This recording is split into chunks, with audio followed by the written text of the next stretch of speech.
ជំរាបសួរអ្នកទាំងអស់គ្នាថ្ងៃនេះយើងមកមើលរឿងប្រភេទ Alien លោកលុយផែនដីមួយទៀតដែលមានចំណងជើងថា Battlefield Fall of the World ដែលចេញនៅឆ្នាំ2022សង្ឃឹមថាអ្នកទាំងអស់គ្នានឹងចូលចិត្តមើលរឿងប្រភេទ Alien ដូចខ្ញុំដែរហើយនឹងជួយ like ជួយ comment បានច្រើន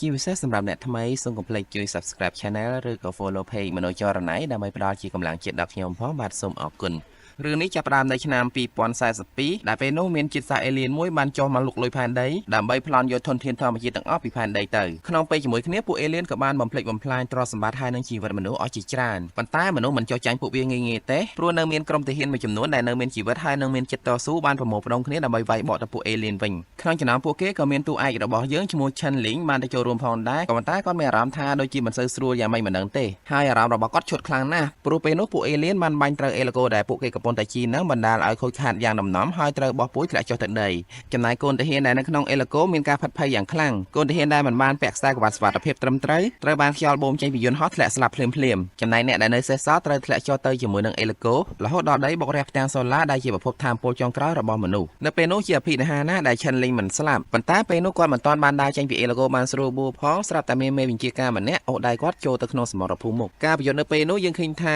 ក្រុមទាហានត្រូវបានពួក Alien សម្លាប់អស់ជាច្រើនអ្នកព្រោះពួក Alien មានអាវុធទំនើបជាងហើយបាញ់ត្រង់ជាងនៅពេលនោះមាន Alien មួយក្បាលបានប្រើដៃដ៏ស្រួយរបស់វាចាក់កងទ័ពម្នាក់សម្លាប់ចោលពេលឃើញអញ្ចឹងក្រុមទាហានផ្សេងទៀតក៏បាញ់ស្រោចទៅលើ Alien មួយនោះប៉ុន្តែក្រកកំភ្លើងធម្មតាដូចជាអត់សូវមានប្រសិទ្ធភាពជាមួយនឹងវាទេព្រោះវាមានសៀលការពារបន្ទាប់មក Alien នោះក៏ផ្លោមក្របបកមកវិញបណ្ដាលក្រុមទាហានស្លាប់ហើយនៅរបួសអស់ជាច្រើនអ្នកដែលនៅសេសសល់បានបាញ់ហើយដកថយទៅវិញបណ្ដាហើយ Alien ក៏តាមសម្លាប់ពួកគេម្ដងមួយគ្មានត្រាបណ្ណៃអីបន្តិចសោះពេលនោះ Chen Ling ក៏មាននឹងត្រូវ Alien សម្លាប់ចោលផងដែរក៏ប៉ុន្តែគាត់គឺជាមនុស្សសំណាងកងទ័ពជំនួយបានមកជួយគាត់តាន់ប៉ុន្តែពួកគេមិនអាចធ្វើឲ្យ Alien នោះបានដដែលបានត្រឹមតែធ្វើឲ្យវាកាន់តែខឹងខ្លាំងតែប៉ុណ្ណោះពេលនោះ Alien នោះបានប្រមូលផ្ដុំថាមពលហើយបានបាញ់ Plasma សម្រាប់ទ័ពជំនួយចោលស្ទើរតែទាំងអស់ពេល Chen Ling ដឹងខ្លួនវិញគាត់ឃើញថាសមាមិត្តរបស់គាត់ទាំងអស់ដេកដួលអស់អាលីងហើយក៏មាន Alien មួយក្បាលសម្ដៅមកចង់សម្លាប់គាត់ទៀតស្នាល្អទៀតហើយគាត់ត្រូវបានកូនទាហានម្នាក់ទៀតដែលនៅមានជីវិតជួយបាញ់ការពារគាត់តាន់នៅក្បែរនោះក៏មានក្រុមទាហានផ្សេងទៀតកំពុងតែតស៊ូប្រយុទ្ធជាមួយនឹងពួក Alien 2-3ក្បាលទៀតដែរក៏ប៉ុន្តែមើលទៅដូចជាអត់មានសង្ឃឹមថាឈ្នះទេបាននៅតែបន្តប្រយុទ្ធទៀតមានតែផ្លូវស្លាប់ម្ល៉េះហើយ Chen Ling ក៏សម្រេចចិត្តរត់ចោលជួរដើម្បីរក្សាជីវិតរស់នៅបន្តទៀតយើងក៏ហៅគាត់ថាជាមនុស្សកំសាកក៏ថាបានដែរ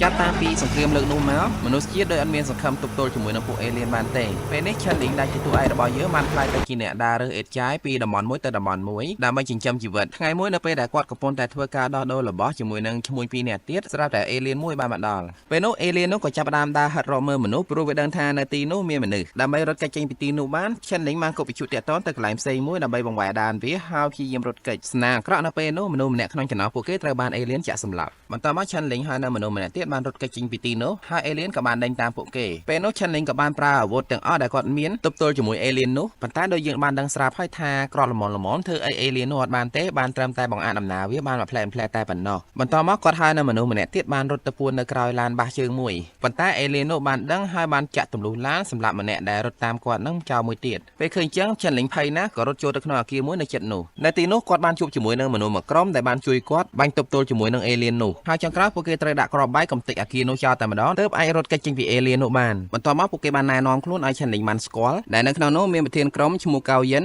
អ្នកជំនាញការខាងដាក់គ្រាប់បែកឈ្មោះ John និងកូនភ្លោះជនជាតិរុស្ស៊ី2នាក់ទៀតឈ្មោះ Andre ហើយនិង Laia តាមរយៈការស្កេនព័ត៌មាននៅករបស់ Chen Ling Cao Yin បានដឹងថា Chen Ling គឺជាកូនទ័ពដែលរត់ចោលជួរហើយនៅពេលនោះ John បានលួចដាក់ឧបករណ៍តាមដានមួយនៅលើករបស់ Chen Ling ដើម្បីបង្ការកុំឲ្យគាត់រត់ទៀតហើយដោយសារតែ Chen Ling ជាមនុស្សដែលស្គាល់ភូមិសាស្ត្រនៅក្នុងតំបន់នេះច្បាស់លាស់ Cao Yin បានពឹងគាត់ឲ្យជួយជូនទៅកន្លែងមួយដែលគាត់ជឿថានៅទីនោះគឺជាបន្ទាយថ្មីមួយដែលថ្នាក់លើរបស់គាត់បានសាងសង់ឡើងសម្រាប់ប្រមូលផ្ដុំក្រុមអ្នកតស៊ូប្រយុទ្ធប្រឆាំងជាមួយនឹងពួក Alien ពេលនោះ Chen Ling មានចិត្តស្ទាក់ស្ទើរអត់ចង់ជួយទេក៏ប៉ុន្តែមើលទៅគាត់ដូចជាអត់មានជំរឿបើសិនជាមិនធ្វើគាត់ប្រហែលជាត្រូវគេសម្លាប់ចោលដល់អញ្ចឹងទៅគាត់ក៏បង្ខំចិត្តយល់ព្រមក៏ប៉ុន្តែគាត់សុំត្រឡប់ទៅផ្ទះលាប្រពន្ធកូនគាត់សិនប៉ុន្តែតាមពិតគាត់មិនទាន់មានប្រពន្ធកូនអីទេរូបដែលគាត់បង្ហាញគេមិញហ្នឹងគឺជាអេតចាយដែលគាត់រើបានតែប៉ុណ្ណោះបន្ទាប់មក Chen Ling បាននាំពួកគេទៅដល់ភូមិមួយពេលទៅដល់ពួកគេបានឃើញមនុស្សនៅក្នុងភូមិនោះស្លាប់អស់ជាច្រើនអ្នកភ្លាមនោះពួកគេក៏បានឮសំឡេងស្រីម្នាក់ស្រែកឲ្យជួយហើយនៅពេលដែលពួកគេទៅដល់ឃើញបុរសម្នាក់កំពុងតែចាប់នារីម្នាក់ធ្វើបាបពេលនោះ Laia ក៏ចូលទៅជួយនារីម្នាក់នោះដោយចាប់អបិតងោនោះឡើងជង្គង់ត្រូវអូនតូចមួយហើយនៅសោកស្ងៀមផ្កាមួយកែងប៉ុន្តែអ្វីដែលនឹកស្មានដល់គឺតាមពិតអ្វីទាំងអស់គឺជាអន្ទាក់ពួកគេបានជាប់អន្ទាក់ក្រុមចោរប្លន់ហើយពេលនោះមេចោរប្លន់បានទាមទារឲ្យពួកគេបកគលអាវុធឲ្យវាទាំងអស់ព្រមទាំង Laia ផងដែរបន្ទាប់មកនៅពេលដែលCao Yinរៀបបកគលកំភ្លើងឲ្យវាចនបានបញ្ជាដ្រូនរបស់គាត់ឲ្យហោះចេញពីឡានបាញ់រះក្រុមចោរប្លន់ដែលនៅលើអគារផ្ដល់ឱកាសក្រុម របស់កៅយិនដកឃ្លៀបាញ់បកទៅក្រុមចៅប្លន់វិញបាននៅពេលនោះស្រាប់តែលេចជន់បិទមុខម្នាក់មកជួយបាញ់សម្រាប់ក្រុមចៅប្លន់ផងដែរហើយនាងបានប្រាប់ថានាងមិនមែនជាស្ត្រីរបស់កៅយិនទេឆ្លៀតការនោះឈិនលីងក៏ព្យាយាមរត់គេចម្ដងទៀតមិនយូរប៉ុន្មានក្រុមរបស់កៅយិនបានកំទេចក្រុមចៅប្លន់បានហើយក៏បានតាមតាន់ឈិនលីងផងដែរពេលនោះកៅយិនបានបន្ទោសឈិនលីងថានាំគាត់មកជួនតែប៉ុន្តែឈិនលីងបានបដិសេធគាត់បានប្រាប់ថាភូមិនេះជាភូមិដែលគាត់រស់នៅហើយគាត់នាំក្រុមរបស់កៅយិនមកទីនេះគឺដើម្បីរកឱកាសគេចចេញពីពួកគេតែប៉ុណ្ណោះមិននឹកស្មានថាបានមកជួបក្រុមចៅប្លន់ចឹងទេប៉ុន្តែទោះបីយ៉ាងណាក៏ដោយពេលនេះឈិនលីងបានលួចបានតេឡេបិទឧបករណ៍តាមដាននគររបស់គាត់ហើយប៉ុន្តែនៅពេលដែលឈិនលីងចុចបិទវាបែរទៅជាឆក់គាត់ឲ្យស្លាប់ទៅវិញបន្ទាប់មកនារីបិទមុខដែលជួយបាញ់ក្រុមចៅប្លន់មុននឹងបានបង្ហាញខ្លួន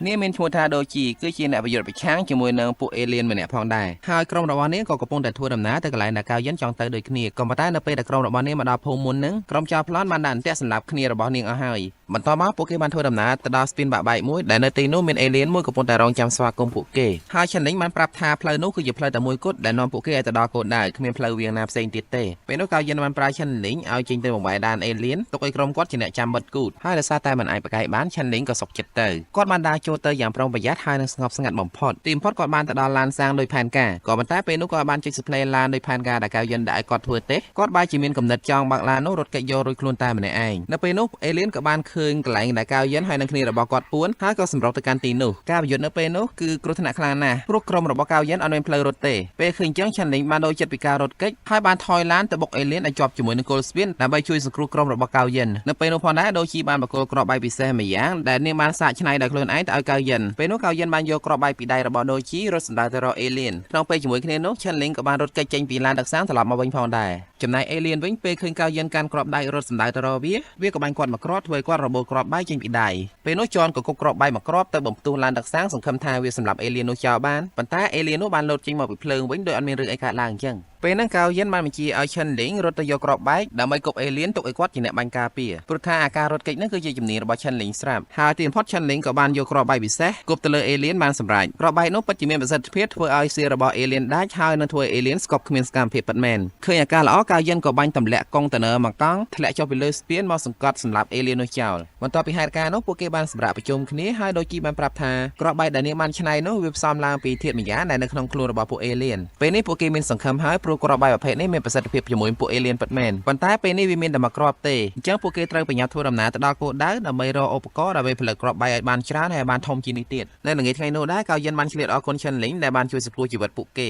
ប៉ុន្តែឈិនលីងមិនហ៊ានទទួលយកវីរភាពនេះទេព្រោះគាត់ដឹងខ្លួនគាត់ថាគាត់ជាមនុស្សយ៉ាងម៉េចពេលនោះកៅយិនបាននិយាយលើកទឹកចិត្តគាត់ថាទាហានដែលបានរត់ចោលជួរនៅថ្ងៃមុនបានស្លាប់បាត់ហើយសម្រាប់ថ្ងៃនេះទាហានម្នាក់នោះគឺជាវីរបុរសសម្ដីមួយម៉ាត់នេះបានធ្វើឲ្យឈិនលីងរំភើបចិត្តខ្លាំងណាស់បន្តមកពួកគេក៏បន្តដំណើរតទៅមុខទៀតប៉ុន្តែមិនបានឆ្ងាយប្រមាណផងឡានរបស់ពួកគេបានអស់សាំងចៃដន្យពួកគេបានជួបជាមួយនឹងលោកអ៊ំម្នាក់ដែលធ្លាប់ជាកម្មករជីករ៉ែនៅតំបន់នោះលោកអ៊ំម្នាក់នោះបានជូនពួកគេទៅសហគមន៍របស់គាត់ដែលនៅចង្កេះភ្នំនៅទីនោះមានមនុស្សរស់នៅច្រើនគួរសមមានទាំងក្មេងទាំងចាស់រស់នៅជុំគ្នាពេលឃើញចឹងក្រុមរបស់កៅយិនមានអារម្មណ៍ថារីករាយខ្លាំងណាស់នៅពេលដឹងថាមានមនុស្សច្រើនអ្នកទៀតនៅរស់រានមានជីវិតបន្តមកក្រុមរបស់កៅយិនបានផ្ដល់ថ្នាំអង់ទីវីយ៉ូទិកទៅស្ត្រីម្នាក់ដែលកំពុងតែសម្រាលកូនជួយជីវិតនាងតាន់ជាការតបស្នងសងគុណលោកអ៊ំម្នាក់នោះបានផ្ដល់សាំងហើយនៅសម្ភារៈមួយចំនួនទុកឲ្យពួកគេធ្វើដំណើរតាមផ្លូវមិនយូរប៉ុន្មានពួកគេបានធ្វើដំណើរទៅដល់គោលដៅនៅទីនោះគឺជាចលងជ្រួតដ៏ធំមួយហើយមានទ្វារសម្ងាត់មួយបិទជិតនៅពេលនោះដូជីបានបញ្ចូលលេខកូដដើម្បីអាចបើកទ្វារសម្ងាត់នោះបាននៅពេលដែលពួកគេបានដើរចូលដល់ខាងក្នុងពួកគេមានអារម្មណ៍ថាចម្លែកណាស់បន្ទាយសម្ងាត់អីអត់មានមនុស្សម្នាក់អញ្ចឹងនៅពេលនោះពួកគេបានធ្វើដំណើរយ៉ាងប្រុងប្រយ័ត្នចូលកាន់តែជ្រៅទ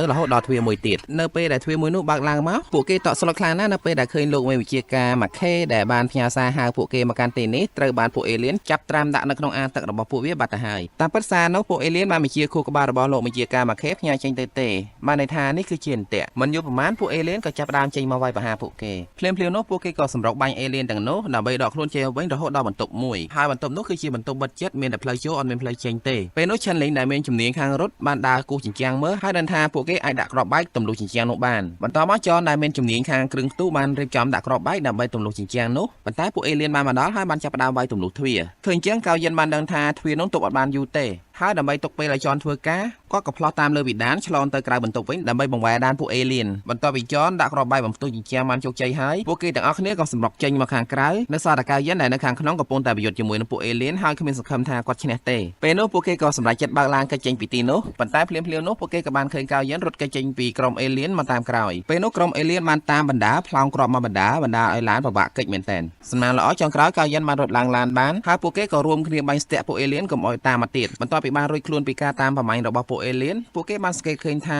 ចនត្រូវរបួសជាដំណំអញ្ចឹងហើយពួកគេក៏បញ្ញត្តិបញ្ជូនគាត់ទៅសហគមន៍នៅចក្រភ្នំដើម្បីជួយសង្គ្រោះនៅពេលដែលទៅដល់ពួកគេមានអារម្មណ៍ថាតក់ស្លុតខ្លាំងណាស់ព្រោះមនុស្សនៅទីនោះត្រូវបានពួកអេលៀនសម្លាប់ចោលអស់ហើយចំណែកចនវិញគ្មានអ្វីអាចជួយគាត់បានទេហើយគាត់ក៏បានស្លាប់ចាក់ចោលពួកគេនៅពេលនោះដែរការស្លាប់របស់ចនគឺជាការបាត់បង់យ៉ាងធំធេងសម្រាប់ក្រុមរបស់ពួកគេប៉ុន្តែពួកគេមិនបានចោះចាញ់ទេពួកគេក៏បានវិលត្រឡប់មកធ្វើគ្រាប់បែកថ្មីមួយទៀតដែលចម្រាញ់ចេញពីអេលៀនដែលពួកគេបានសម្លាប់ហើយគ្រាប់បែកមួយនេះវាធំជាងមុននិងមានកម្លាំងថាមពលខ្លាំងជាងមុនអាចសម្លាប់អេលៀនបានច្រើននាក់បន្ទាប់មកពួកគេបានរៀបចំផែនការវិលត្រឡប់ទៅការមន្ទីរសម្ងាត់វិញដើម្បីបិទធ្វើម៉េចកុំឲ្យពួកអេលៀនផ្ញើសារខ្លាំងៗចេញទៅខាងក្រៅទៀតពេលនោះពួកគេបានចាត់ចែងឲ្យជនជាតិរុស្ស៊ីពីរនាក់បងប្អូនបើកឡានដឹកមីស៊ីលទៅកាន់តំបន់មួយយ៉ាងឆ្ងាយដើម្បីត្រៀមប្លង់ពីចម្ងាយចំណែកកៅយិនឈិនលីងហើយនឹងដូជីធ្វើដំណើរត្រឡប់ទៅមន្ទីររបស់ពួកអេលៀនវិញពេលទៅដល់ពួកគេបានលួចចូលដោយធ្វើដំណើរតាមបំពង់ខ្យល់ហើយបានឃើញនៅក្នុងបន្ទប់មួយមានពួកអេលៀនយ៉ាងច្រើនដើម្បីអាចធ្វើការនៅខាងក្នុងបានកៅយិនបានប្រាប់ឲ្យជនជាតិរុស្ស៊ីពីរនាក់បងប្អូនដែលនៅខាងក្រៅបាញ់មីស៊ីលដើម្បីបញ្ឆោតពួកអេលៀនទាំងនោះឲ្យចេញទៅខាងក្រៅពេលនោះពួកអេលៀនបានបោសរុកចេញយ៉ាងប្រសាចសម្ដៅទៅរកជនជាតិរុស្ស៊ីពីរនាក់បងប្អូនពេលឃើញអញ្ចឹងជនជាតិរុស្ស៊ីពីរនាក់បងប្អូនក៏ប្រើដ្រូនដឹកគ្រាប់បែកផ្លាស្មាដែលដូជីទុំធ្វើហើយទៅបំផ្ទុះសម្លាប់ពួកវាប៉ុន្តែពួកអេលៀនមិនមែនភ្លើទេវាបានបាញ់ដ្រូននោះទម្លាក់ចោលមុនពីរនាក់បងប្អូនចុចឲ្យផ្ទុះពេលនេះវីវធំហើយព្រោះជនជាតិរុស្ស៊ីពីរនាក់បងប្អូននឹងត្រូវទប់ទល់ជាមួយនឹងក្រុមរបស់អេលៀនយ៉ាងច្រើនចំណែកក្រុមរបស់កៅយិនពួកគេបានធ្វើដំណើរទៅដល់ខាងក្នុងហើយនៅពេលដែលពួកគេរៀបចំបិទប្រព័ន្ធផ្ញើសារស្រាប់តែមានអេលៀនមួយទៀតបានចេញមកវាយប្រហារពួកគេពេលនោះកៅយិននិងឈិនលីងបានបាញ់ដើម្បីបញ្ឆោតវាទុកឲ្យកែដូជីលួចរំដោះខ្លួនចេញពីទីនោះទៅកាន់បន្ទប់បញ្ជាពេលទៅដល់ភ្លាមដូជីបានរំដោះសាកសពរបស់លោកបញ្ជាការមកខេចេញពីអាងទឹករបស់ពួកអេលៀនហើយបានផ្ញើសារប្រាប់ប្រជាជនទាំងអស់ដែលបានឮសារមុននឹងថាកុំឲ្យមកទីនេះឲ្យសោះព្រោះវាជាអន្ទាក់ទេកន្លែងទៅមើលកៅយិនហើយនិងឈិនលីងវិញកៅយិនដឹងថាពួកគេមិនអាចឈ្នះអេលៀនមួយនឹងបានទេហើយបើសិនជានៅទាំងពីរនាក់ពួកគេនឹងស្លាប់ទាំងពីរនាក់ឡោះហើយគាត់ក៏បិទទ្វារហើយបញ្ជាឈិនលីងឲ្យទៅជួយដូជីទុកឲ្យគាត់ទប់ទល់ជាមួយនឹងអេលៀននោះតែម្នាក់ឯងបានហើយបានន័យថាគាត់សុកចិត្តស្លាប់តែម្នាក់ឯងបន្ទាប់មកគាត់បានសោកគ្រាប់បែកធំមួយជាប់នឹងខ្លួនរបស់គាត់ហើយមិនយូរប៉ុន្មានអេលៀនបានមកដល់បន្ទាប់មកអេលៀននោះមិនចាំយូរទេក៏ប្រើដៃដ៏ស្រួយរបស់វាចាក់ទម្លុះខ្លួនរបស់កៅយិនមុននឹងដាច់ខ្យល់ស្លាប់កៅយិនបានទាញគ្រាប់បែកបំផ្ទុះខ្លួនឯងព្រមទាំងអ្វីៗគ្រប់យ៉ាងនៅក្នុងបន្ទប់នោះចោលកន្លែងទៅមើលឈិនលីងហើយនឹងដូជីវិញពេលនេះពួកគេបានរួចខ្លួនចេញពីទីនោះហើយពួកគេបានឃើញគ្រាប់បែកផ្លាស្មាធ្លាក់នៅលើដីមិនទាន់ផ្ទុះទេបានន័យថាពួកអេលៀននៅខាងក្រៅនេះនៅរស់ទាំងអស់ពេលនោះឈិនលីងបានប្រាប់ឲ្យដូជីបាញ់មកវាយដានពួកអេលៀនទុកឲ្យគាត់រត់ចូលទៅរើគ្រាប់បែកពេលរើបានហើយគាត់ក៏ប្រើកំភ្លើងបាញ់ឲ្យពួកអេលៀនរត់មកតាមគាត់វិញបន្ទាប់មកគាត់ក៏បានព្យាយាមរត់គេចពីពួកអេលៀនដែលវាប្រហារមកលើគាត់ដើម្បីរងចាំឲ្យពួកអេលៀនមកជុំគ្នាសិនពេលបានជុំគ្នាហើយឈិនលីងក៏បានអាតិវេតគ្រាប់បែកផ្លាស្មាហើយបោះឡើងទៅលើថាមពលរលកដ៏ខ្លាំងក្លាដែលព្រាយចេញពីគ្រាប់បែកផ្លាស្មានោះបានធ្វើឲ្យពួកអេលៀនដួលស្លាប់ទាំងអស់បន្ទាប់ពីហេតុការណ៍នោះបានបញ្ចប់ឈិនលីងបានប្រាប់ដូជីថាគាត់ឈប់រត់ទៀតហើយចាប់ពីពេលនេះតទៅគាត់នឹងប្រមូលផ្ដុំអ្នកដែលចង់ប្រយុទ្ធឆាំងជាមួយនឹងពួកអេលៀនដើម្បីវាយបកទៅលើពួកវាវិញចង់បញ្ចប់នៅរឿងនេះពួកគេបានឃើញកងទ័ពជាច្រើនទាំងផ្លូវគោកនិងផ្លូវអាកាសបាននាំគ្នាធ្វើដំណើរឆ្ពោះទៅកាន់យានធំរបស់ពួកអេលៀនសូមអរគុណអ្នកទាំងអស់គ្នាដែលបានតាមដានរឿងនេះជាមួយនឹងខ្ញុំបើសិនជាយល់ថារឿងនេះល្អមើលសូមកុំភ្លេចជួយ Subscribe Channel ឬក៏ Follow Page មនោចរណៃដើម្បីតាមដានរឿងល្អៗមួយជាច្រើនទៀតពេលនេះខ្ញុំសូមជម្រាបលា